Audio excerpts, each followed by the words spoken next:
Hi, my name is Claudia Nader Jaime. I'm a PhD candidate at the University of York in the Department of Theatre, Film, Television and Interactive Media.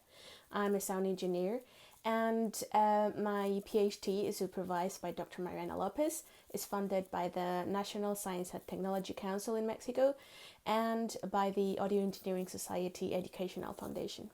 My PhD research explores sound design interventions for mental health in adolescents, specifically ASMR. But what is ASMR? ASMR stands for Autonomous Sensory Meridian Response. And I know that it sounds really sciencey and very technical, but it really isn't. The concept was coined in 2010 by Jennifer Allen on social media, on virtual platforms. People started discussing the sensation of tingles in their head, in their scalp, in their back, in their spine, followed by a deep sense of relaxation and mild euphoria.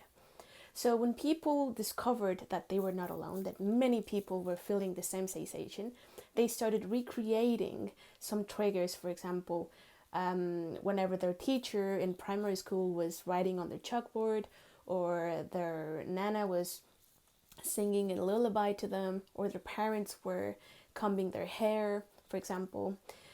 So people started recreating these triggers and started filming themselves and sharing these videos on video sharing platforms like YouTube, Vimeo, social media, Instagram, Facebook, all these social media platforms, and it went absolutely viral.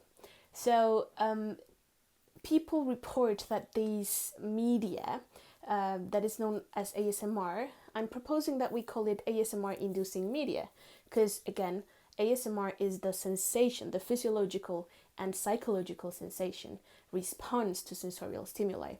But people report that these type of media is helpful for depression, for anxiety, for insomnia, even for chronic pain.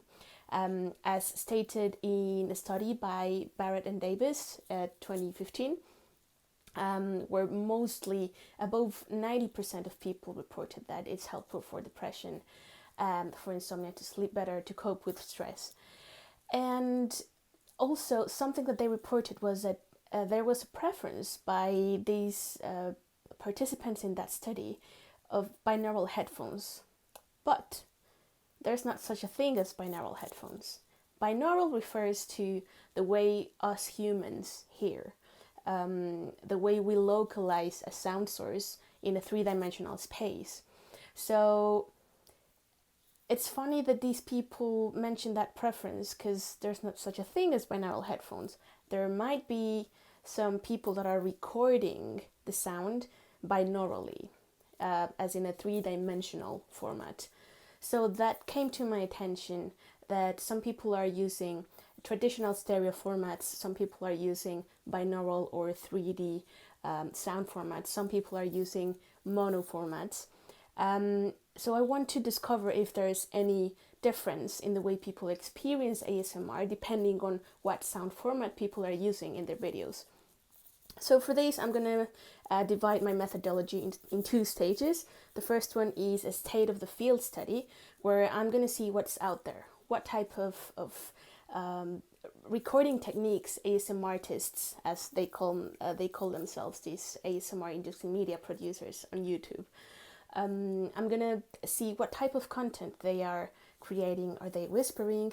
Because speech is a very complex sound. Are they tapping? Are they rubbing? Are they scratching? Are they using binaural sound? Are they using stereo sound? Are they using mono sound? And depending on those results, I'm gonna also analyze with a sentiment analysis the user experience. And based on that, I'm going to design an experimental test, a controlled experiment, where I'm going to test physiological and psychological responses to stimuli that I can have control of, using different sound formats: mono, stereo with non-binaural, and stereo binaural. I hope that makes sense. If you have any questions, send me an email, cnj504@york.ac.uk. Thanks!